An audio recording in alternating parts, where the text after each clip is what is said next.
friends, welcome back to my channel. Now in previous video we had discussed about the design of shaft on the basis of the two criteria, that is on first is strength and second is rigidity. Now on the basis of strength we had derived two cases, that is case 1 when a shaft is subjected to the torque only and case 2 when shaft is subjected to the bending moment only. Now we will move to the case 3.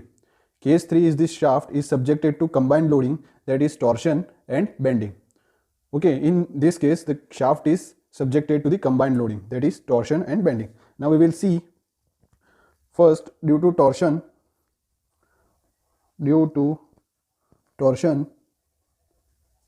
shear stress tau is produced in the shaft. Due to torsion, shear stress tau is produced in the shaft. Now in previous video we had derived an equation of torsion, that is T torque equals to pi by 16 into tau into dq, where this tau is shear stress and d is the diameter of the shaft and T is the torque. This equation we had derived in the previous video. Now if you had not seen that previous video, please go first and see that, okay, then only you will understand this topic perfectly. Okay, so we will, from this equation we get tau equals to T into 16 divided by pi into dq. Okay, now when shaft is subjected to the bending moment, now due to bending moment,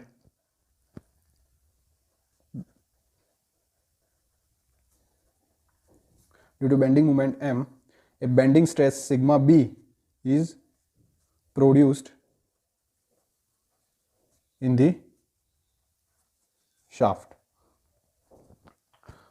Now in previous video we had also discussed about this, that is M can be given by M equals to pi by 32 into sigma b into dq, where M is the bending moment, sigma b is the bending stress and d is the diameter.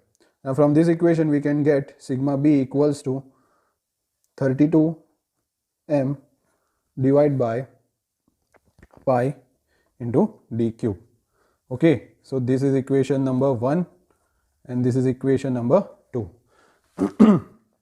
Now we know torsion equation, that is torsion equation is given by T by J equals to tau upon R equals to g theta by L. Okay, tau by R equals to T by J equals to g theta by L. Now we can write as this tau by R, which is equals to g theta by L. From this equation we can write tau equals to g theta by L into R.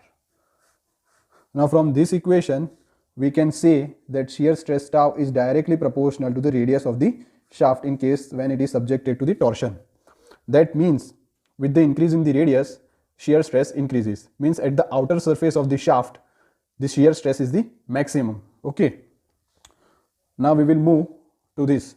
We know the bending moment equation. Bending moment equation is given by sigma b upon y, which is equals to m upon I is equals to E upon R. Okay, now from this equation we can write sigma b upon y equals to E upon R. So sigma b equals to E upon R into y. So from this equation we can write sigma b is directly proportional to the y. That means as y increases, shear stress also increases. Now what is y? Now in theory of flexure or pure bending we had discussed that what is y. For example, this is the front view of a circular shaft. Okay, this is the front view of the circular shaft.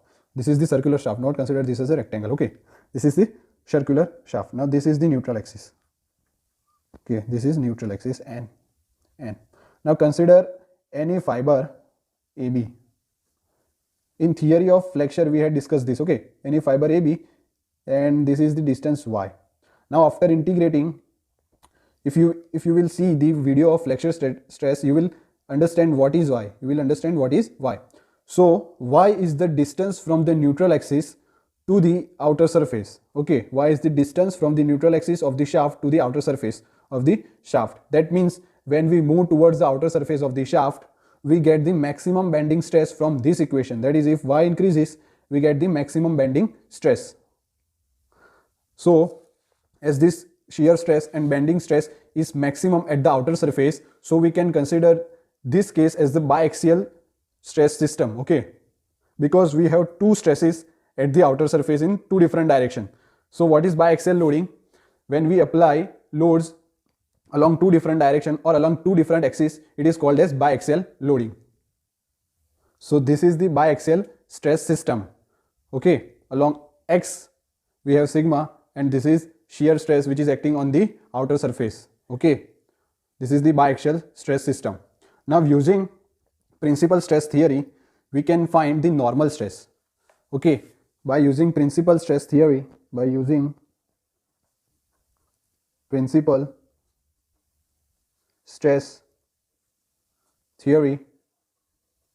can find normal stress, that is sigma n is equals to sigma by 2 plus under root sigma by 2 the whole square plus tau square. Now please don't think that from where this principal stress theory came and how this sigma n is derived. This is the formula for our course. Please remember this formula, okay. That is, by using principal stress theory, we can find sigma, that is sigma n, that is normal stress, equals to sigma by 2 plus under root of sigma by 2 the whole square plus tau square, okay. So we have two equations, that is of tau. We will write here tau equals to 16 into t upon pi d cube, and sigma b equals to 32 m into pi upon pi into d cube, okay. So now by using these two equations, we can find sigma n. So first, by substituting these two equations in this equation, we get sigma n equals to, what is sigma b, that is 32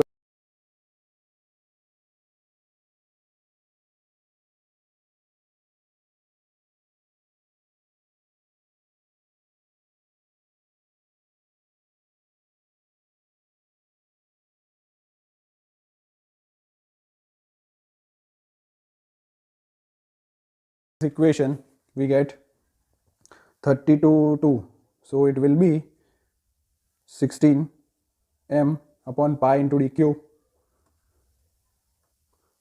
plus under root 16 m upon pi into d cube the whole square plus 16 into t upon pi d cube the whole square.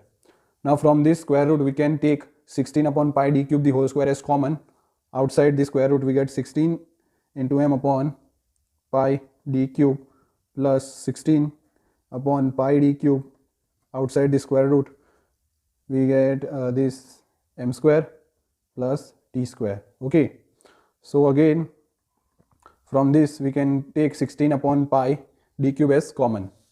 So we will write here, so sigma n, which is equals to 16 upon pi d cube common, it will be m plus under root m square plus t square, okay. Now this m square plus t square is the equivalent torque, okay. This m square plus t square is the equivalent torque, Te. Therefore, since Te equals to under root of m square plus t square, where this is the equivalent torque in Newton mm. This is the SI unit.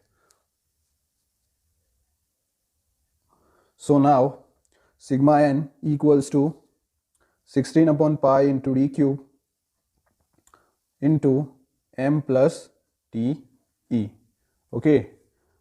So now, yes, I had forgotten to tell this is the maximum normal stress, okay. This is the maximum normal stress. So this is the maximum normal stress. Now sigma n max into pi d cube divided by 16 equals to m plus Te, okay. So this is equation. Now we will divide by 2. Dividing this equation on the both sides, we get sigma n max plus pi d cube divided by 32 equals to m plus te divided by 2. Now what is m plus te divided by 2? It will be the equivalent, bending moment. Okay, since m plus te divided by 2 equals to equivalent bending moment me, this is equivalent bending moment, and the SI unit will be Newton mm. Okay, so writing this as me, we will get the equation as m e equals to sigma n max into pi d cube divided by 32. Okay, so we will rearrange this equation. This is pi by 32 into sigma n max into d cube. So this is the equivalent bending moment we had find. So now by using this equation, if we know equivalent bending moment m and normal stress, maximum normal stress, we can find the diameter of the shaft. Okay, so I will write this sigma n max equals to maximum normal stress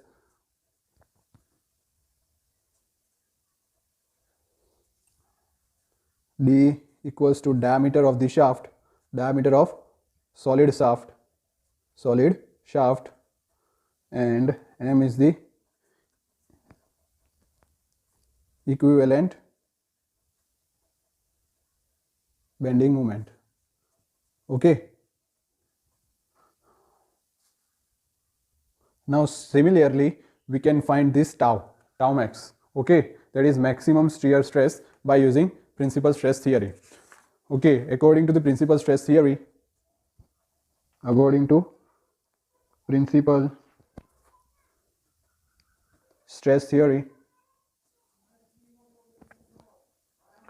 tau max is given by under root of sigma by 2 the whole square plus tau square. Okay, tau max equals to under root of sigma by 2 the whole square plus tau square. So in case of tau max, we will consider this part only. Okay, in case of tau max, we will consider this part only, that is tau max equals to sigma by 2 the whole square plus tau square. So by substituting the value of the tau and sigma b in this equation, we will get it is equals to under root,